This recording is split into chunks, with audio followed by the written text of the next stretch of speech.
Hey everybody, it's David. I'm here. Sorry, I'm a little bit late here. I get a little technical issue with my voice. With my, I'm hoping this sounds okay. Please let me know if this sounds okay. I was just on here and I was thinking that my volumes were too high.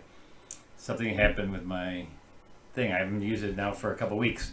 So, but if it does sound okay, please let me know. Here we are, back from many weeks away and being on the road, and so we have a beer here tonight from Mary from Minnesota, and this is Provider Steel Toe Brewing, Provider Golden Ale, and I've been running around here trying to fix this thing, so I haven't got a glass, so we're gonna have to drink it out of the can. So cheers, everybody! Cheers, cheers, cheers.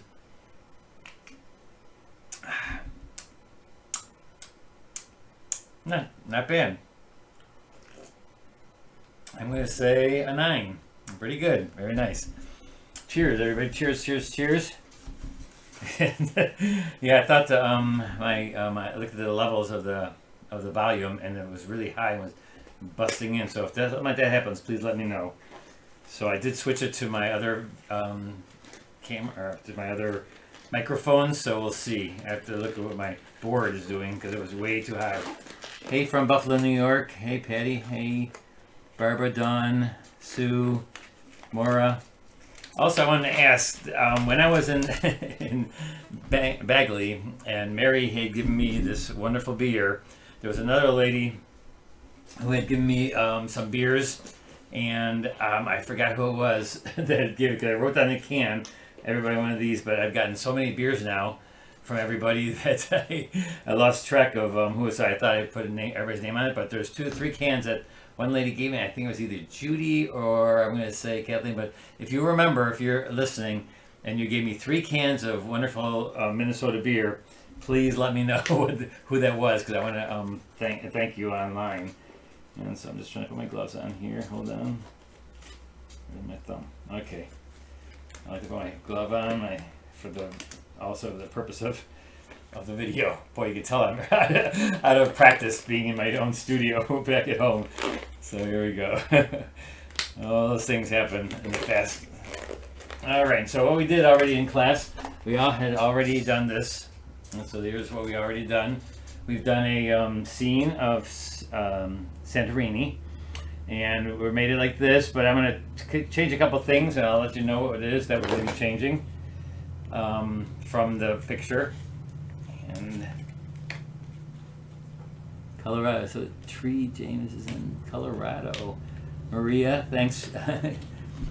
Maria was with us in class today, and I think everybody did a really pretty good, nice job on this. Really, really good job, and actually showed me some things I want to do in mine. All right, and so here we go. Let me go to the website first. Just let you know, anybody new here, that this is where you go if you want to get any kind of information about what's happening, where I'm teaching and stuff. And I just got done with 3 weeks being away, and so I'm back. I will be teaching in July in 2 places. One is going to be up in Plymouth, Wisconsin. Plymouth, Wisconsin, at the Plymouth Arts Center, I think it's called, something like that. Look at my website again. Go there. Just find everything out. And my supplies, of course, are what you see here. Again. Got my glasses. Boy, like I said, I'm all out of shape here. Hey, Lynn. Hey. Hey, Maura. And so these are my supplies. And let's go right to the value study. We can just work right into there. Get my glasses on so I can actually see something. So here's where you turn to black and white. And when it comes to the pattern, and I'm really into this pattern thing now more than ever. And also the 3 steps like I talked about in this week's newsletter. And we had some amazing classes. And I think, turned when it comes to my teaching method and how to teach you guys how to do it. How to teach watercolor. And in my Dillman's class and even in Bagley class, we had done some washes so well. And it's really about that. We break down the composition so we can do these big washes, these beautiful washes. And so if you look at this, let me take my pointer here, and we have to always remember our lights and darks, black and white. How do we break this down? So let's break it down to white and black, right? And middle tones always have to be pushed to one side or the other. So what is our light? Our light is the sky. What is the dark? Everything underneath the sky. Everything. These white buildings are in shadow. And so what I want to do is, since I do want to have a little bit of interest in these buildings down here, I'm going to put the sun here. I'm going to put it right around here. And I may not do this time, I may not do the optical scatter in here to make this orange, but we'll let it be right here, a little bit of light coming through this area. And that way it gives some of this light into the dark, kind of juxtaposition the light and dark. But this light area, which is white paint on the things, is actually a dark. That's the middle tone is considered a dark because this is a dark pattern.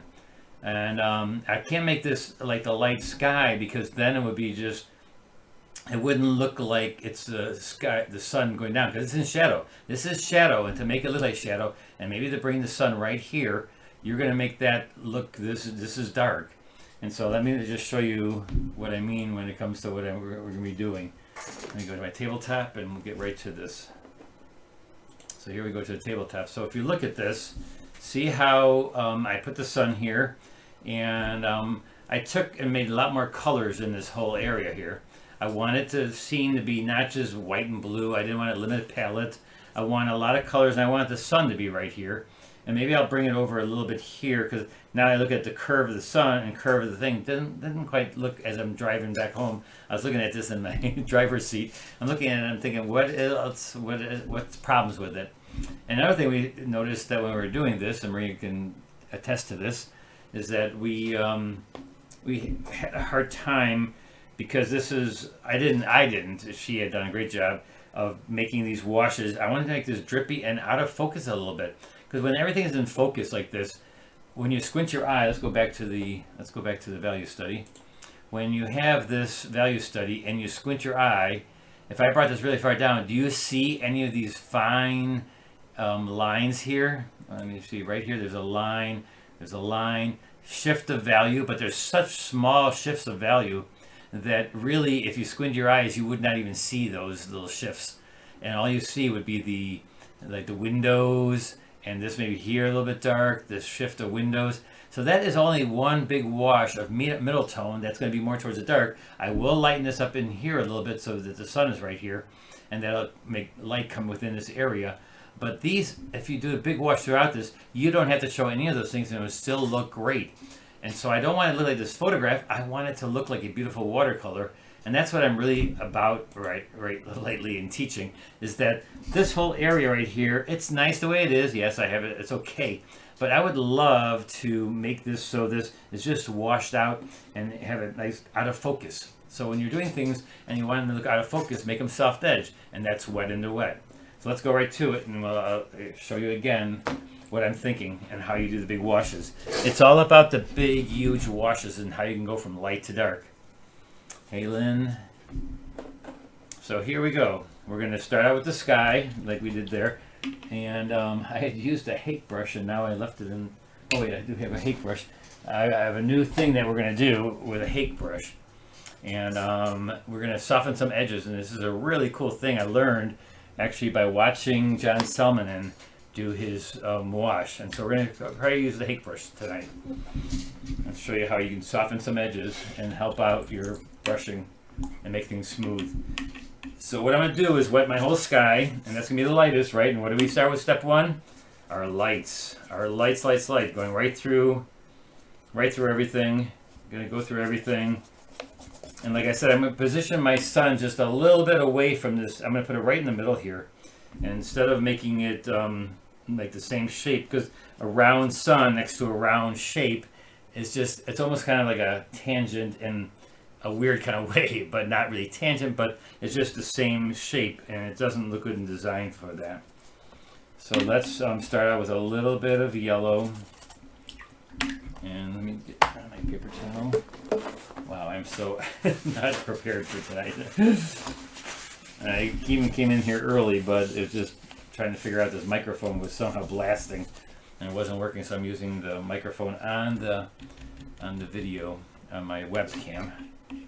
not my professional one. So hopefully it here's okay.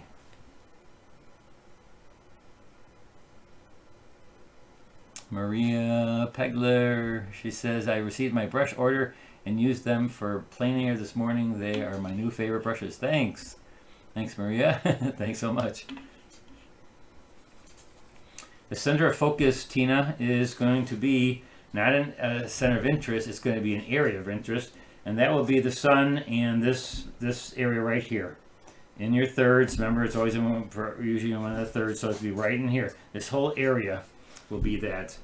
And so let's take a little bit of, I'm going to make the sun like right around here. There's a mountain back there, a little bit of hills in Santorini. I actually was here teaching a workshop many years ago. I think it's about 6 years ago now.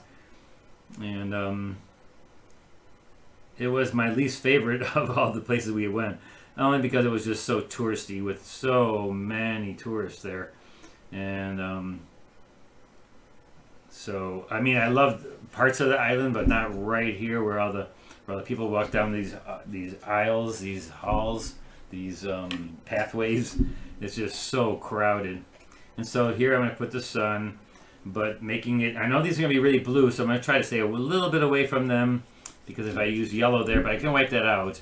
But I don't want to make my washes stop right there, because that's too hard. So I'll go into that and I'll wipe them out. And so I'll take a little bit of this orange, I'll take a little bit more of the reddish orange and water it down, and then just bring it across. Bring it across here. And it'll show you when you do use a little bit of violet here, lavender. I'm using a little lavender. Lavender and light blue. If you use that with the orange red, the reddish orange, brilliant orange, it's easier to get a nice, you're not going to get green. So don't use your yellow orange, that'll be get green. So if you use this red orange, it'll be just perfect. And I'll keep this nice and smooth, and I'm going to show you how to use a hake brush to even smooth that out even more. I don't want to mix the violet with this down here. I'll mix the yellow and this red orange to get around the sun. I'll use that thirsty brush technique that I learned from Dan Mundlock. And so go like this, go across here.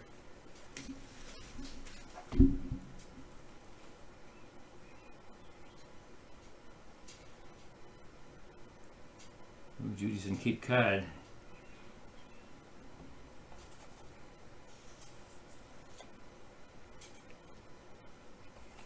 It's actually outside, it's raining here too, and we still have that smoke, the huge smoke from Canada that really the last 3 days has been, yesterday it was really getting, it gave me a headache yesterday. So out doing things in the yard, and boy, I just got a really bad headache. And it definitely was from the smoke. It was bad. So go down here, and see I'm just going back and forth. And I really don't have to smooth it out with the hake brush, but I want to show you how you can. So we're going to do it anyways. So the hake brush you have to keep, it's usually a goat hair brush. And what you do is you go over with when it's not wet. You don't go with it wet. And I'm going to go upwards, taking the light into the top, and it'll soften the edges. It'll help you soften. It'll help you soften the edges together, and it just helps when it's wet. And what you're doing is kind of pushing it along. And see how I'll take this area and just push it away. It's not so wet, and it also makes the wetness even, and so it makes everything really nice and smooth. And it kind of goes right over, and again, keep it dry, keep it nice and dry. It's just a dry hake brush, and you can just wisp it. You're wisping it, and you can also take your paper towel afterwards, and then if I want to get rid of the color, like here in the domes, and I want to get rid of the yellowish tint in it, I'm just going to take that out there a little bit, because it is going to be bright blue, so I do not want some yellow there to make it green. There'll be enough pigment, but it's just as easy to wipe it off like this. Just take it out and just wipe it out. See, I'm just pulling it in there, getting rid of that little bit of light. And that happens really easily with this paper. And the yellow that's down here, I want to have there in it anyways, because the sun, and I actually kind of lost the sun, but I can wipe that out a little bit as it goes away, or as it dries. All right, so there is my sky. I'm going to keep it nice and even. Again, you make it anything color you want. If you want to make it all yellow, that's fine.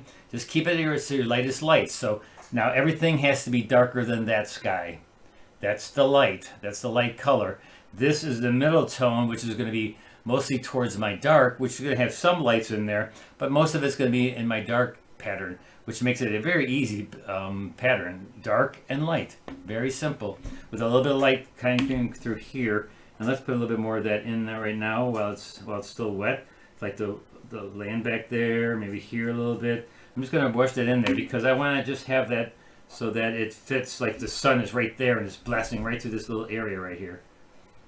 All right, and so that way it will just light up that spot. I'm putting the sun, making this more dramatic than it is, you know, and that's good. That's a good thing. I kind of like to make my paintings a little bit more dramatic. Then that looks kind of like, okay, it's okay, it's nice, but this is going to be like really shiny, and we'll have the sun fitting right through there. Now this whole area is one big wash, because if I squint my eye, that's the way it is. Squint your eye and you see that all the values are almost very close to together.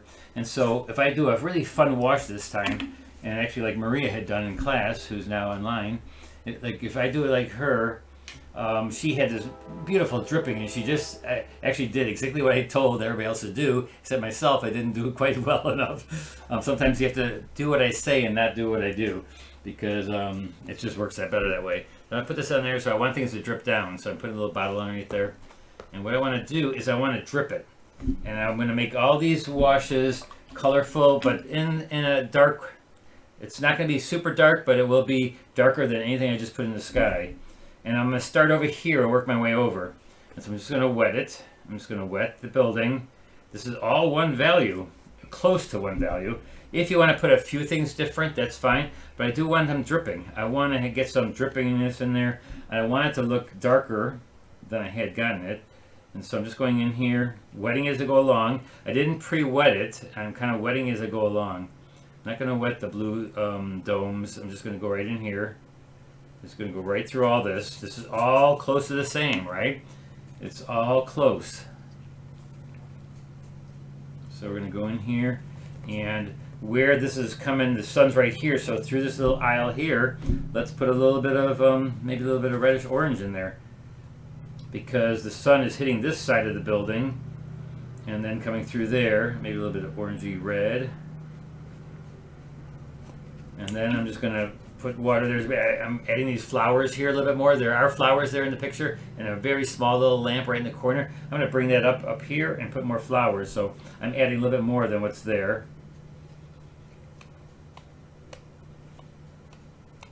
I want this to be a drippy wash. I want some beautiful things happening there where it becomes like a really nice watercolor wash. And why do I want a nice watercolor wash? Because I want this to be out of focus, but I also don't want it just to be blah, like it's like in the photo. It's just, it's a white wall. But if I make it a beautiful watercolor, I can make it whatever I want with what is best for my watercolor washes. Like, what do you do as a watercolorist that make your washes different? There's many, you know, I was talking about, boy, it was still damp there, so I'm getting a really bad wash there. Oh well. Let me see if I can fix that. I didn't wait long enough to let that dry. So that's what happens when you go into a damp area. Alright, so we'll fix that later. And so, I should have started over here, but that's okay. So I'm going down here, and I was talking about like Ted Nuttall in class, about how his style of adding a wash is very like dots, very thin dots of water, almost like tints of watercolor. And so that's fine, you know, and it's his way of making his work look like his. And so I was just saying to everybody, how can you make your washes different and make them still really watercolor-like, watercolor washes that look really neat? I mean, look at how that is now. It's kind of floating down, and I'm putting a little bit of, I can tap it, I can put salt in there. What is it about your wash that can make it look neat? You know, that just, That's what we were doing in my class at Dillman's, and we did one on Tuesday, last Tuesday, that of a flower, and boy, did they do some good jobs. And really, we used some stencils, and we made our washes very intricate, and it really made me see that it's about making your watercolors have personalities and just look like you painted them, not like this photograph. I'm so not into making it look like the photograph. I'm not a photorealist. I want it to look like a painting of watercolor. I want to see the watercolor. I want to see the washes. I want to see what water can do to the paper, and what kind of wash can you put. You want to put like salt in there, like I said, or alcohol base, that rubbing alcohol, not rubbing alcohol, but the one alcohol. But it's just so neat. I mean, look at that already. Isn't that cool? Wash. And so I'm going to spatter. I'm going to make sure that the top is not spattered, so otherwise I got to put a lot of birds in there. Even though there are, I spattered on my painting over here, that far away. Darn, I'm going to put birds in there. So when you spatter, watch everything around your table because it gets on everything.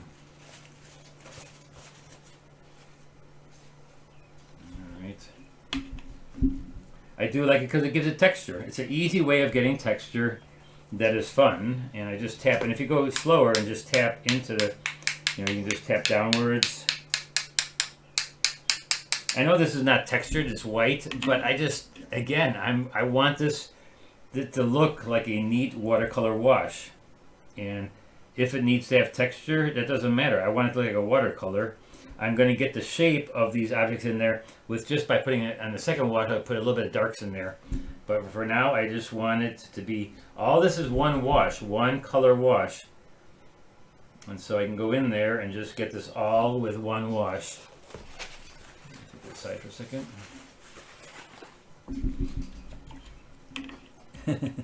Tina likes birds up there. Yes, it will definitely be a bird. Now see how this is so much light. This is just as light as that is. That cannot be. You have to make it a little bit darker. And you notice I'm not using much blue. And it's only because I'm using more of the violets. And this is going to be the most yellow part. But let me go in here, maybe put it a little bit darker. Again, let things drip. There's a little bit of a ceiling right there, like a rooftop, I mean. It goes to a dark. And so I can put that in there now too, with a soft edge. This is a little dark. I can put that down there, let that bleed. Some of these things you can do while it's wet and just give it that beautiful wash. Give it the beautiful darkness. Give it the beautiful washes that you can do. A little red in there. Let's see, I'm constantly going over and then I'm losing that nice texture.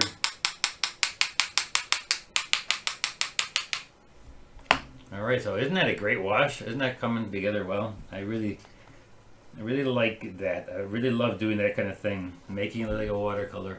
Over here is our center of interest, so over here I can bring in some nice lights. I am going to wet the whole thing just like I did that side. I'll come in here and just wet it. And I know, again, I know this is not red. It's not a red building, but I don't care. I'm going to put some red and then some purple. It's just darker than the sky is all this has to be, and it has to be a neat wash. It has to be just an incredibly looking wash, because this, when you squint your eye, this will be dark, this will be light, but this is back behind it will be darker. So I can go right into that too, but I decided to stay around that because my drawing last time was not that on, so this time I'm spending a little bit more time making sure my drawing of those objects are okay. So let's put a little bit more of this purple in here.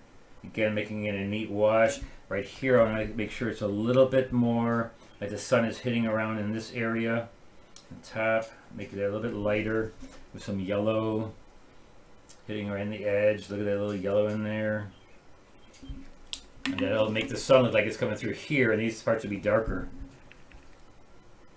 Again, going in here. And if you get some watermarks on something like this, that's even good. I don't mind watermarks on if that's your thing.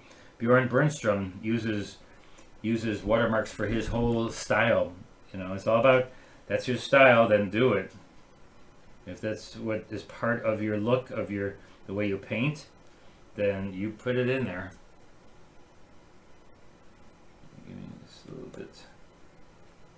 hair in there. That's okay. We'll just drag that down and out. Okay, so that looks like a darker wash, right? And it's nice and fluid. It's nice and textury. We got all kinds of stuff happening in there. It's a little bit too hard edge in here. We are going to put flowers in here. I'm going to put some really bright red flowers there. So it looks like this part up here, because now I'm just going to have to totally wait for it to dry to get another layer on there. I can't do this part because that's going to be darker. And so let's go into our domes. So the light's on right here, so the dome will go from a light to a dark.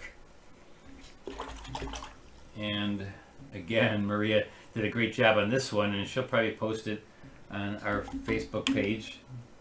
And we'll get to see, I'll post it on our Facebook group to show you how great she did from blue, a light blue to a dark blue, and even some purplish color. And I'm gonna use a peacock blue, and I'm gonna wet it with the peacock blue. Now it is wet right there, and so I'm not gonna touch the thing because then it'll just seep in there. And I can stay away and put that darker later. I'm just gonna go close. And I'm not going to do the optical scatter where this part is going to be a little bit orange. I maybe do a little bit of that there, but I'm going to worry more about getting the right color. So here we go with the, uh-oh, this part's wet. So there is the wetness, and I wet it with a color. But what we're going to do is we're going to go really dark with a Prussian blue. We're going to put a Prussian blue over here together with the peacock blue. Prussian and peacock. Let's make it really super, super dark over here. And let the pigment float. You never have to soften an edge in watercolor. It happens on its own. Then over here we're going to get a nice light blue. And so we can just push that right there. Let's see. See how nice that's looking now? It's going to be a really nice bright blue and thick. And I've noticed that the more I'm working, the more I need to get thicker with my paint. And in a week or two, I'm going to be working on a board. I'm going to show you how to gesso a board, and we're going to paint on gesso boards, gesso ground boards, and I'm going to be bringing that to class. Unfortunately, you guys will have to make your own or get some golden absorbent ground. And I'm going to show you how it is to work on gesso. In 2 weeks, we're going to be doing that. So get yourself some gesso ground. Or I'm going to actually try some regular gesso. I just bought some marble dust. I'm going to see if the marble dust will turn the gesso into a absorbent ground, because you just need to have something that absorbs a little bit. And gesso by itself doesn't absorb, but if I can add some marble dust to it, I'm going to see if that works. Not that everybody has marble dust lying around, but it's just going to a little bit of something, because I had taught a class like that last week in Hazelhurst, and boy, we had some good paintings come out of that class too. So all kinds of fun stuff when I'm away, and I get to see what everybody does. So while this is wet, let me take my small round brush. I'm going to take a little bit of a bright orange, yellow orange, and what I want to do is take this orange and just put it right here on the tip. I'm just going to throw it into the wet wash.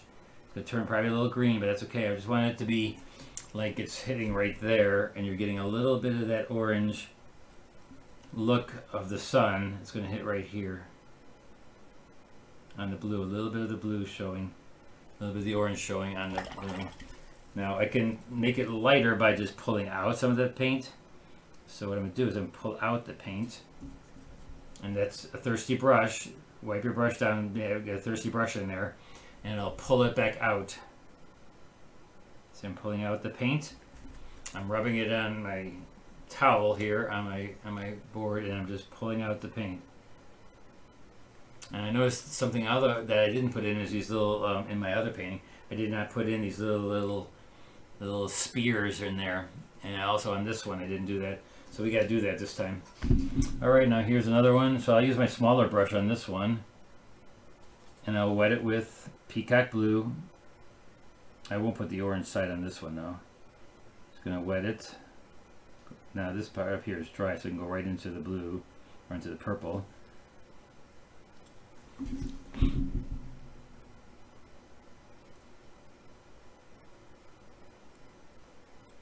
Hey Becky from Moore's Watercolor Guild. Thanks for stopping by. We got a lot of new people ever since I know from my classes. If you're stopping by and you're in classes, thank you again for taking my classes, my live classes. It was definitely a good experience for me. I learned a lot from you guys, and I hope you guys learned a lot from me. We had a lot of fun, and it's a whole new way of teaching when it comes to making your paintings look like watercolors and using the three-step process. It seems like that really helped out a lot, so that the paintings have character and they just start looking like beautiful paintings and not like copies of photographs. And then I'm trying to teach students how to create their own style and just be able to paint. And once you learn how to do wet in the wet, then you can just make all different kinds of all different kind of ways of doing washes. What's your way of doing a wash? I keep on talking about that only because, you know, what is it that you do that nobody else does in your washes to make them look personal to you? And that together with drawing and the materials you use, it all builds your style. It all builds you as a person. I'm only teaching fundamentals, and then if you do a lot of this, you'll create your own style, but with all the teachers you take. So here I'm just taking this peacock blue and mixing a little bit of horizon blue with that, and then a little bit of Prussian blue to make it really dark. The Prussian blue really helps out when it takes away from the lighting on the side here. So this is away from the light, and so it makes it nice and dark.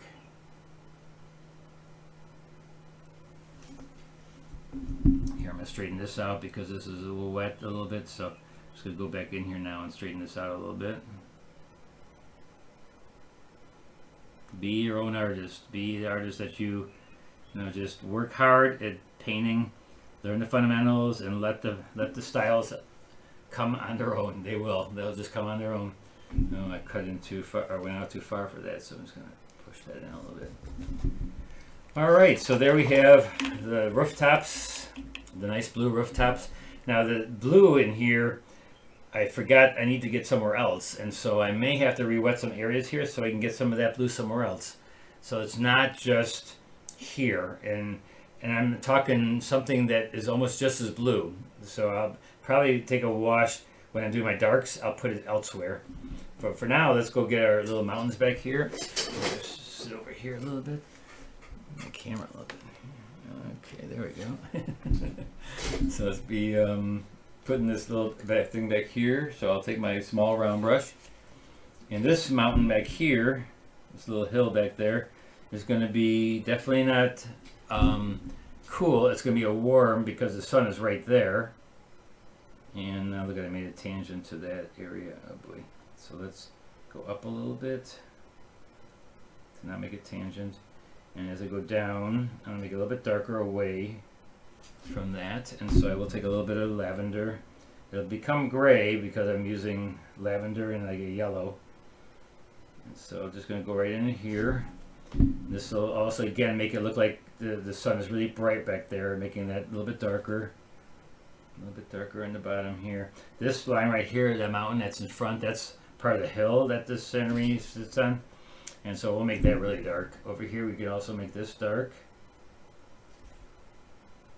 Actually, let's just take our bigger brush and we'll take our 1/2-inch brush and let's just do our water over here. I'm just going to make this water nice and dark.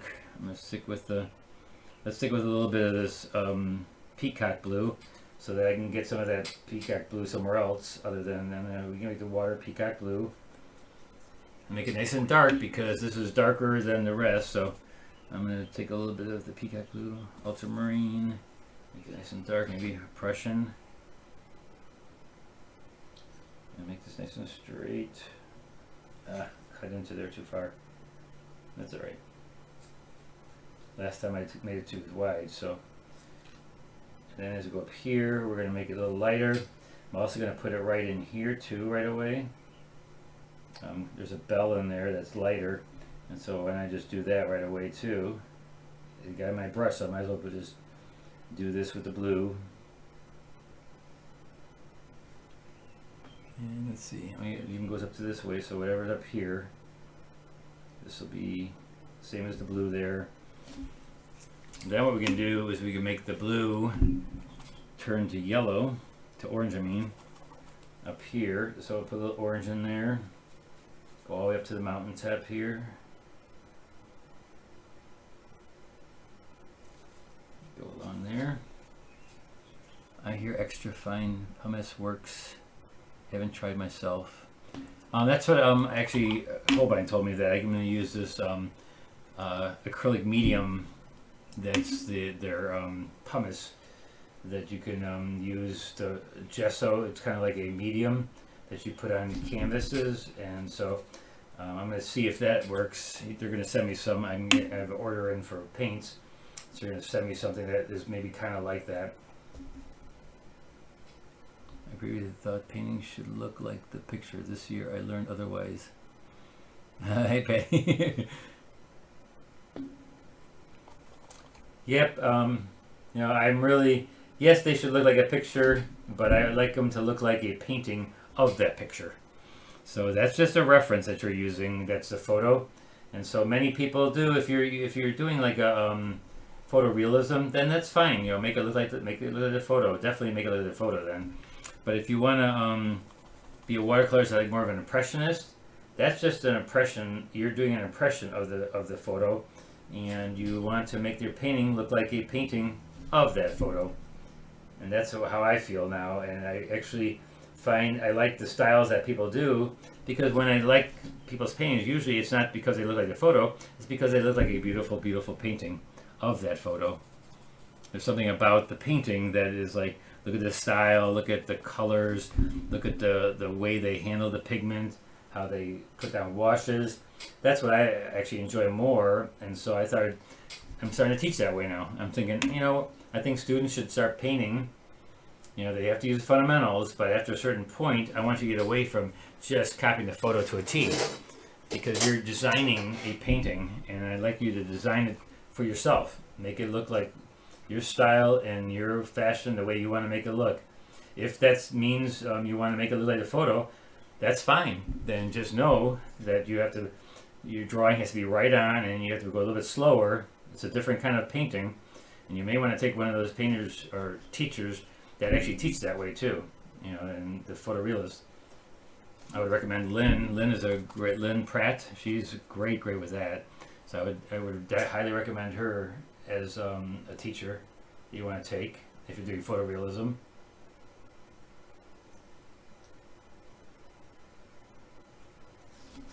Alright, so here we have that. And I hope this is dry by now, so now I can go in here. Because all I have to do here now, this is my wash. These are my middle tones. They happen to look really messy and like a wash that I think is very watercolor-like.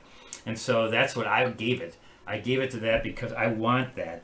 As long as my values here are darker than the sky, you can do whatever kind of wash you want. You can make it look just like the photograph by just making it smooth and following the slight change of values in this. That's all good. You know, you can still do that. And I'm sure some of you will do that exactly like the photo. And that's fine. There's absolutely nothing wrong with that. I'm just trying to show you how you can take it as long as your values are what you made them in the very beginning and your drawing is okay. You can do whatever you want to make the the painting look like a painting that looks like that area. It's just going to have it look more like a painting, like a watercolor.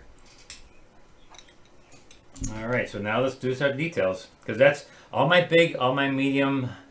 Step 1 was all the lights, right? Step 2 is all the mediums, the large mediums, which was this whole area, and then my dark mediums, large dark mediums, which was my rooftops here.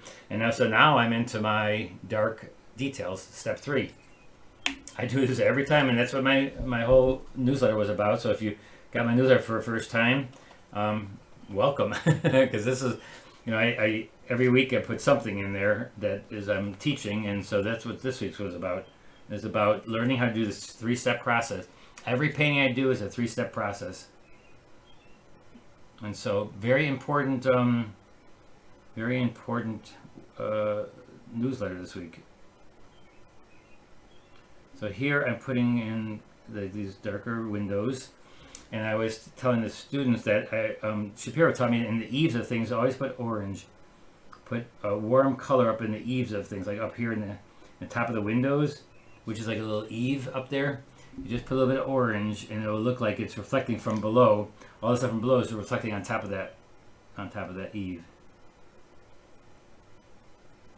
And then this is a big window here. This looks like it's, I'm just gonna, I go with any color, and then I put in other colors. Like I said, in the eaves, I'm gonna put orange. It's wet, and I just put the little orange up there. Shapiro always taught us, definitely put light color in there, a warm color. And then we put a little bit of lavender in here. And look at how I'm going right over the orange with a blue, and it's nothing's happening. I'm just because I'm floating. No matter how small it is, if you float pigment, it will float on top of the orange, and no big deal. And it's still transparent. You'll see a little bit of the orange shining through, unless you're using like lavender where it's a little bit more opaque, and that's fine too.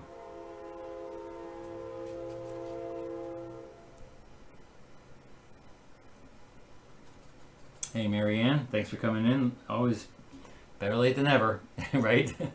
And so we're gonna do this. Let's see. We're gonna make this area here. So last time, what I did in class, I decided that we have to do big areas now before we do the windows. So I totally forgot about that. And so what we're gonna do here is we are gonna take this out here, and we are gonna make these sections. I'm gonna take a little bit of wash, a very light wash, over this, just to show the difference in these three divisions. These buildings have they're like stop signs. So there's actually no stop signs. How many sides? 8. This is 6-sided, I think. Actually, no, it is 8-sided, but you don't see this side. So the 3 sides that you see here, I'm gonna make them different values. Very light. I'm just gonna put a tint over them so they then look different from one another. Not doing a lot of pigment in there. I'm just taking water, and then I'll apply something slightly different from that, but not that much darker, because I don't want it to be darker. I just want it to be slightly darker. Yes, I want it darker, but it's just slightly darker, so that I still keep these beautiful washes. I don't want to get rid of those washes. And maybe this side I'm not going to do all the way. I'm just going to maybe make this line right here and let it bleed into nothing. And down here, this wall actually here kind of goes, it's a square in the bottom. It's a square, and it cuts into these levels, which I didn't do on the last painting. I didn't notice, I didn't draw it right. So what I'm doing here now is I'm just making this a little bit darker. I'm going to show the difference in the values, slight difference in values. Here I'm just going to make it like wet, but no pigment. No pigment, just letting it bleed in. This will be a little bit darker. This whole thing right there, the rooftop of there, is a little bit darker, and so I'm going to make this dark coming down, and it kind of goes down this way. And so that is, again, a wash, a little tint.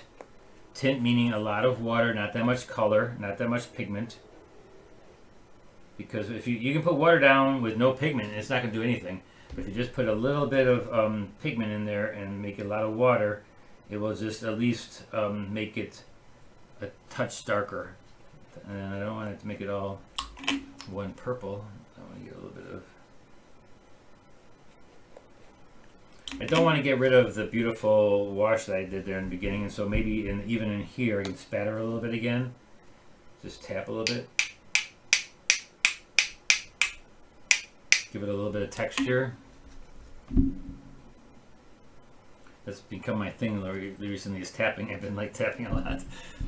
And so see how now it's got a side, the front, the side, the back. And so same thing here, that'd be the front. Then we'll just do this side here.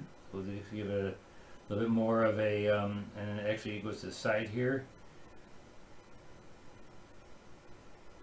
So make that a little bit darker, and this side can be either that or make it darker. I'm just going to keep it at that because we do have these lines which I didn't put in the last one. And so this time we will. And then which side? Inside here, we're gonna make it a little bit darker inside. This is the arch here, and we're just gonna take a little brush. Let's take our small round brush. I'm drawing a little bit with the round brush. Going in here. And then make this come down. And then I'm just making it wet. A little bit of the wall back here, and then we're gonna make these lines in here later that when it comes to the details. And then we do have the dark up here. And remember I said with the eaves of things that could be really bright orange, but still dark. Still I can make it darker. Dark and orange and thick with pigment. And that'll just bleed down the orange. See how the orange just bleeds right in there? Makes it look like it's up in the eave there. We'll do the same for this side. We'll start out with a little bit orange red. Put that in there. And wet it down with a purple. Any questions? We have a newbie, Lyle. Hey, welcome. Thanks for being a newbie. I am using Stonehenge Aqua Cold Press, 300 pound. Stonehenge is made by Leaves and Papers, and it's a great paper to rub out on.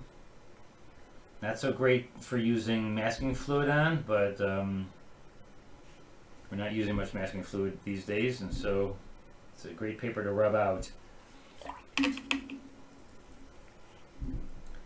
This over here is the ground, so I have to make that different from there. So let's make this a little bit orangey red and make this the ground. There's a little part that this here is the ground. It's the side of the wall. This can be inside here. This can be inside. And again, when you want something out of focus, like this right here, I think I'm going to try to make it out of focus. So what I'll do is I'll just drip some things in there to make it just look like it's going downwards, and then just make it out of focus, meaning soft edge, right? And so to make things out of focus and soft edge, that means wet into wet. Just make things wet and let it just bleed and create its own soft edges. And you don't have to identify anything there. Just let it bleed into softness and you're good to go. I'm really into that too lately. It's just when you don't know what something is in your picture, blur it and make it just blurry and out of focus. Us illustrators and painters can do that just like photographers now. Okay, now we can go into the windows. Actually, you can't. We can go into the ones that are dry. So let's go into the ones that are dry right now and get those done. How much time do we have left? Okay, not too much, but we got enough. Window 1, window 2. I'm going to suck up. If you ever want to suck up the bottom pile here, you rub it on your paper towel, on your towel, and then just, I can't do that window because that's not dry yet. I will be putting, again, the orange in the eaves up here, right in the eaves. I'm just going to put a little orange in there. It really works. It makes it look so real. Like they're lit up. See how they look like they're lit up here? Looks really neat. That one I can't do, that one I can't do, that one I can't do. This one I can do. I'm taking some permanent violet, I'm starting out with a pretty dark violet.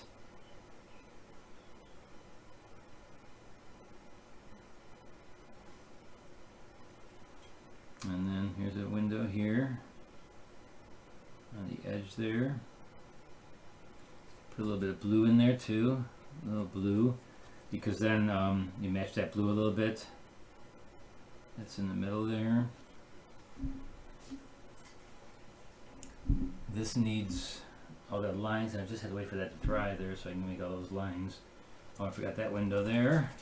Let's put the window right there, and this one can be a little bit more brown like this because it's closer to the light.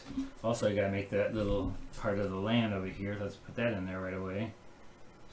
So that's the mountain here on the side, so I make it a little more textury. It is my center of interest, so I gotta make that a little bit more detailed in here. I like to call it area of interest because it's the area, not an object. It doesn't always have to be an object, it could be an area. Put a little bit of orange in there too, like it's hitting, the sun is hitting it. And of course it got so light up here that my sun is not rounded, it's just the sun went down and it's really bright right there, which is just fine with me. I don't have to have a round sun right in the scene. This is nice and dark. And also at the same time I'm creating a shape of these walls and such, and here we put this in for the bell. There's some bells hanging right here. Put those right in right away with this color. A little bit of this. Same thing with this side. The light would be dark on this side, or the bell I mean. Be light on the one side. Paint towards the sun. And the other way would be dark. And put a little bit of orange in there too. Just let a little orange hit there. And I tend to be putting it on pretty thick nowadays. And it's always easy to put a little bit thicker and then rub it out than it is to make it constantly build lighter and lighter. You don't want that either. You just want to get in there and get out. Over here, I've got, I'm going to fix this area because I got kind of screwed up because I waited on there too early. So let's just make that darker, make it a little bit higher.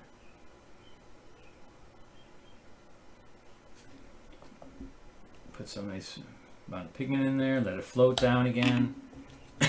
Make this a little bit warmer. Go down. Just let it bleed down. It's fine. By making it darker, it makes the sky look lighter, right? And so it was too close anyways, so I was going to have to make it darker anyways. So all's good. I'm going to go around the light here. Try to keep my beautiful wash intact by maybe putting some more bright colors in here and there and floating them.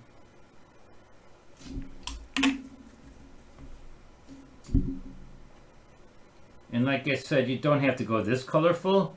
You can stick with being more of a limited palette. You can do that too.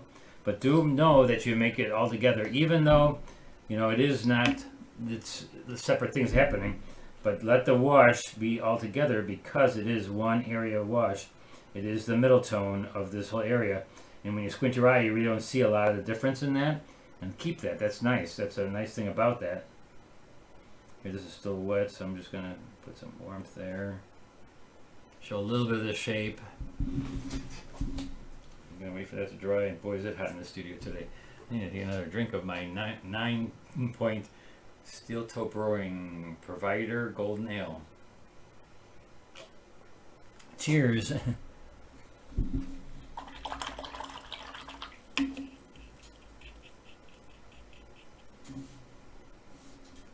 Alright, yeah, it's you always want to make the paintings more exciting. I always feel that it needs to be better than the photo. I don't know, it's just, to me, that's the thing. I still gotta wait for this to dry. How much time do we have? 5 minutes. Oh boy, let me do these flowers real quickly, so that by that time the other parts will be dry. Quickly, I'm taking my dark blue to make little crosses up here. Boy, time's been flying lately for my painting. Let's go down here. These are a little bit thicker on top. And boom, boom, boom. These little dots in there. Really get them in there this time. Little spikes. Same thing here. Spike, spike, spike, spike, spike, spike. I don't know what those are, but they're spikes.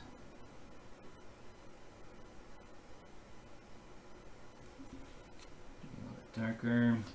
Now here I'm just going to draw some of these stems of this, like bougainvillea. They have a lot of that. You can use opera. I'm going to use the red, the bright red, Scarlet Lake, and a little bit of this. And I'm going to use it pretty thick. And you're almost not going to see this because there's already red down there, but I maybe make those dark then.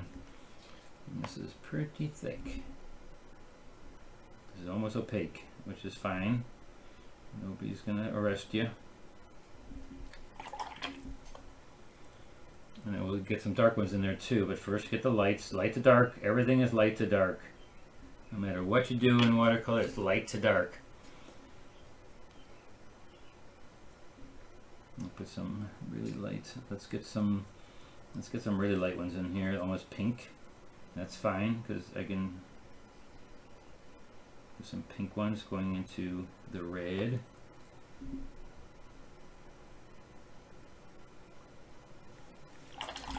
And then we're going to get the dark, and that's going to be like our alizarin crimson. Taking a alizarin crimson color, I got Crimson Lake, same thing. Mix that with the red, get a really bright, dark color. Go underneath there and get some of these dark parts of the flowers. On the branches. They have these really tangly branches that they have there, and they're just beautiful, beautiful flowers. A little dark in there. And give something a little bit more interesting than just the building themselves. And now, get this lamp here. There's a lamp in the corner. I'm bringing it up a little bit, and oops, it's wet. Oh well, we're gonna have a soft edge lamp. Soft edge lamp. Okay, that's fine. We'll put that in. Let's do these two windows. We only got 3 minutes left. Is this wet? Let's go in there. Let's go in there with a blue. Nice peacock blue.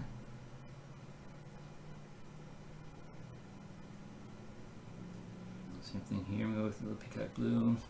A little orange in the eaves. Orange in the eaves.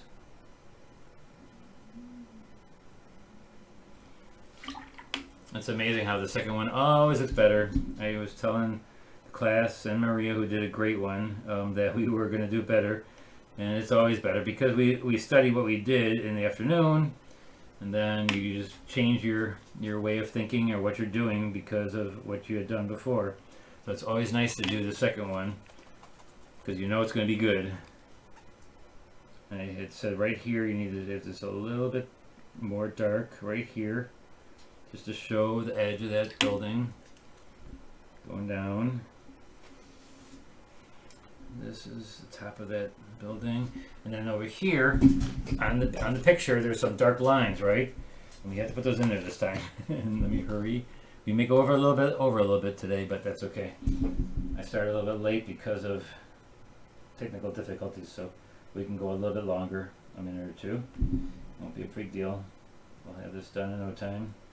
I'm going to do this. There's an edge here, a dark edge, which normally I don't like lines in my work because it flattens things, but this one actually does work better because that's actually what's there, is these lines on the corners. Lines in the corners, and I'll make this one a little bit brighter. This line here. This line here. And that's going to have to wait until it's over. A bit orange in there, orange. Let's put a little more orange up here. One more window. Right here, we have a window with a little orange on top and the eaves again. One more time, maybe actually some up here too. See that? I missed that. And then make this a little bit sharper. The bell as one. Out of there, out of focus. And I think, guys, that will be it. Let me just rub this out a little bit lighter. This seems a little bit dark right there, so I'm just going to tap it to make it lighter.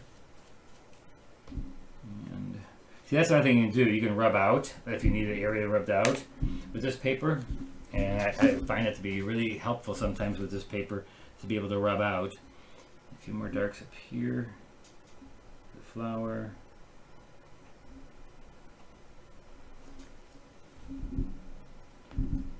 Purple in there. Get dark. There's like a little dark boxes. Boom, boom.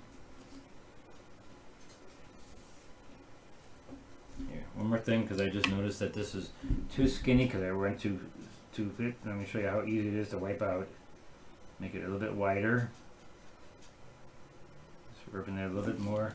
I'll take my paper towel, rub that out. And then put a wash over that. That will bring it back to the normal length of the side of this building here. And then make that blurry by just... Alright. There we have it. Let me take the tape off. Oh, we still have to do that one more thing. How far are we over? Oh, 1 minute over. We're 1 minute. No big deal. So we're going to go boom. Do a little squirrely whirly here. Alright, and there we have a lamp. Almost dropped my brushes. Alright, let's take the tape off and see what it looks like without the tape, which always makes it look good. And we will have been done. Oh, that area. Oh, sorry. One more thing. This land back here should be darker, right? Because it is the mountain back there. So we're just going to do that really quickly. Take that through here. And through here. And there we have the land back there.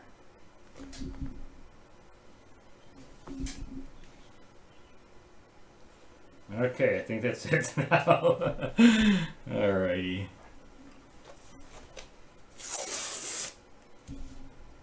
Make it dramatic. I like dramatic.